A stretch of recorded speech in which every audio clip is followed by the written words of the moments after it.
Assalamualaikum warahmatullahi wabarakatuh. Anak-anak, apa kabar? Saya berharap semua dalam keadaan sehat walafiat. Hari ini saya akan review sedikit ya. Jadi kita masuk bab 2. Di bab 2 ini kita membahas tentang logika dan algoritma ya. Di awal pertemuan saya sudah mencontohkan sedikit apa itu logika dan apa itu algoritma. Jika kalian mencoba mengingat kembali, ketika itu saya bertanya tentang bagaimana cara membuat es jus. Nah, ya. Kemudian setelah kalian menyebutkan langkah-langkahnya, lalu saya menanyakan mengapa harus ada langkah mengupas buah dan memotongnya menjadi kecil-kecil.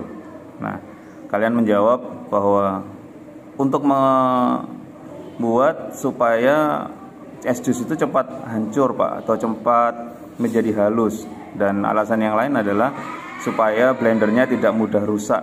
Nah, sebetulnya tanpa kita mengupas dan memotong buah kecil-kecil, tetap kita bisa menjadikan buah tersebut menjadi es jus ya. Namun logika kalian berpikir bahwa dengan mengupas dan memotongnya kecil-kecil itu akan menjadikan es jus itu lebih higienis, kemudian prosesnya lebih cepat, dan blendernya juga lebih awet. Nah, itulah yang namanya logika ya. Sedangkan urutan membuat es jus yang tidak boleh dibalik ya, yang harus runtut dan sistematis, itu disebut dengan algoritma. Nah, selanjutnya untuk melatih logika dan algoritma kalian ya, saya akan mengajak kalian membuka sebuah website. Website ini alamatnya adalah code.org. Nah, di sana nanti kita bisa melatih logika dan algoritma kita dengan memerintahkan sebuah aktor ya, sebuah robot untuk berjalan membentuk sebuah benda geometri yang kita harapkan. Nah, apakah langkah yang kita perintahkan kepada robot itu sesuai dengan benda geometri yang kita harapkan? Nah, itu nanti kita bisa langsung uji coba ya. Oke, kita simak bersama ya. Baik, ini web yang saya maksudkan tadi. Jadi kalian bisa buka browser kalian di HP atau di komputer, kemudian masukkan alamat code.org ya, code.org. Nah, setelah terbuka halamannya kurang lebih seperti ini. Silakan kalian masuk ke students. Nah, ini dia students, silakan dipilih. Kemudian kalian masuk ke grades K5, learn more ya. Nah, kemudian di grades K5 kalian cari course E ya. Course F ya. Age 9 until 13. Jadi course F ini untuk usia 9 sampai 13. Nah, silakan dipilih. Nah, kemudian setelah masuk course F, silakan pilih for loops ya. Nomor 15 lesson name-nya, kemudian pilih nomor 2. Saya ingatkan, jadi untuk membuka web ini HP, kalau menggunakan HP harus dalam orientasi landscape ya. HP-nya harus dalam posisi tidur. Oke. Saya akan contohkan ya. Jadi di sini ada seorang tokoh ya, yang di sebelah kiri itu adalah tokoh artisnya yang nanti akan kita kendalikan dengan perintah yang kita berikan. Dia membawa sebuah alat gambar, membawa sebuah pensil ya. Jadi setiap langkah yang dia tempuh nanti akan menghasilkan sebuah benda atau sebuah bentuk ya, jejak dari langkah yang dia lakukan. Nah, langkahnya ada di mana? Langkahnya ada pada menu actions. Nah, itu dia. Nah, itu ada move forward by pixels, move forward by counter, kemudian turn right by degrees, dan turn right by counter ya. Maksudnya adalah kalau move forward itu berarti bergerak maju, by pixels berarti ini perintahnya adalah maju kemudian sepanjang apa gitu ya. Tapi kalau move forward by counter itu berarti majunya sebanyak berapa langkah. Nah, gampangannya begitu. Kemudian ada turn right, ini nanti ada pilihan turn left juga, belok kanan dan belok kiri. By degrees, itu kalau kita mau beloknya berupa sudut. Kemudian turn right or left by counter. Nah, itu berarti dengan hitungan langkah. Oke. Sebagai contoh, saya akan perintahkan ya, saya akan membuat perintah move forward by pixels ya. Saya klik tadi, kemudian saya letakkan di when run. Nah, begitu. Kemudian 90, angka 90 saya rubah menjadi 150 misalnya, ya. Move forward by 150 pixels. Nah, kemudian kita mau kembali ke action. Sekarang kita cari, kalau dibatalkan bisa dimasukkan tempat sampah ya. Kita cari yang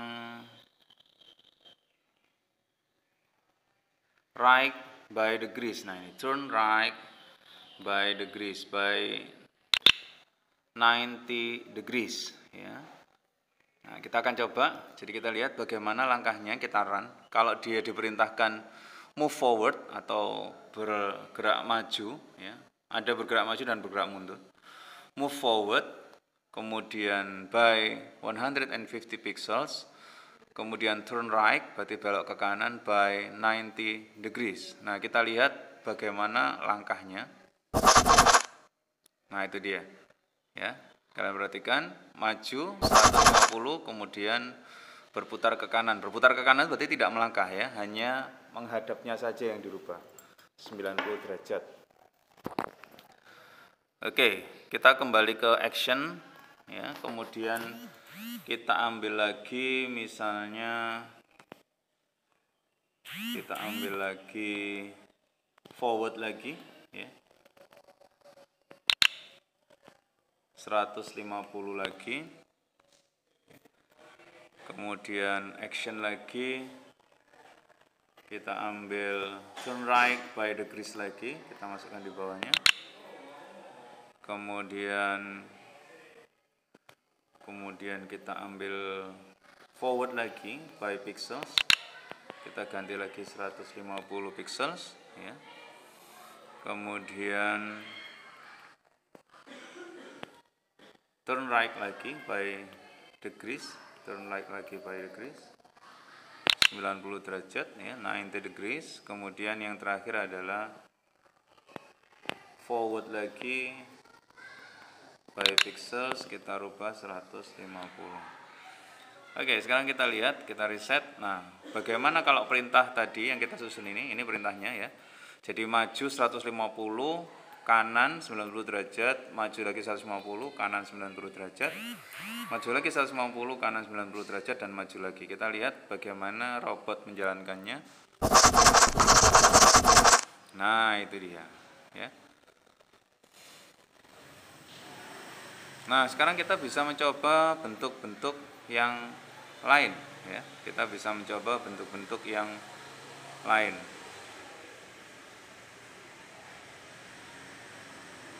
Kita start over, ini berarti kita mulai kosong lagi ya. Misalnya kemarin saya menugaskan kepada kalian untuk bagaimana supaya robot itu atau benda geometri yang terbentuk itu adalah tanda plus ya, tanda plus, tanda jumlah. Nah, kita akan coba.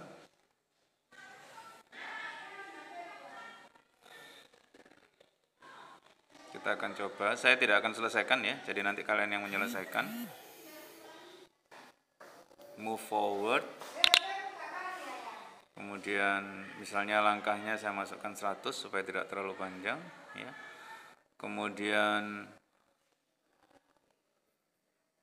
turn right by degrees ya, 90 derajat. Kemudian move forward by pixels lagi, kita masukkan 100 ya.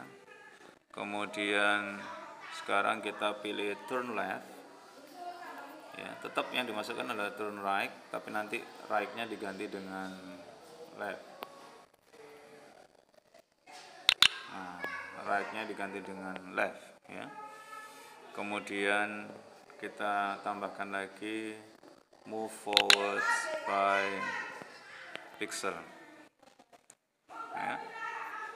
Move forward by pixel ya, jadi melangkah maju 100, kemudian belok kanan 90 derajat, maju lagi 100, belok kiri 90 derajat, lalu maju lagi 100. Nah, kita lihat. Nah, itu dia ya. Jadi sekarang adalah tugas kalian adalah melanjutkan sehingga benda geometri yang terbentuk itu adalah tanda tambah ya, tanda tambah. Nah, jadi manfaatkan langkah-langkah yang ada di sini. Kemudian bagaimana caranya supaya terbentuk tanda tambah. Oke, sementara itu silakan dicoba. Boleh dicoba di kertas dulu ya, kemudian boleh coba langsung di aplikasi. Terima kasih, semoga bermanfaat. Sampai ketemu pada pertemuan selanjutnya. Assalamualaikum warahmatullahi wabarakatuh.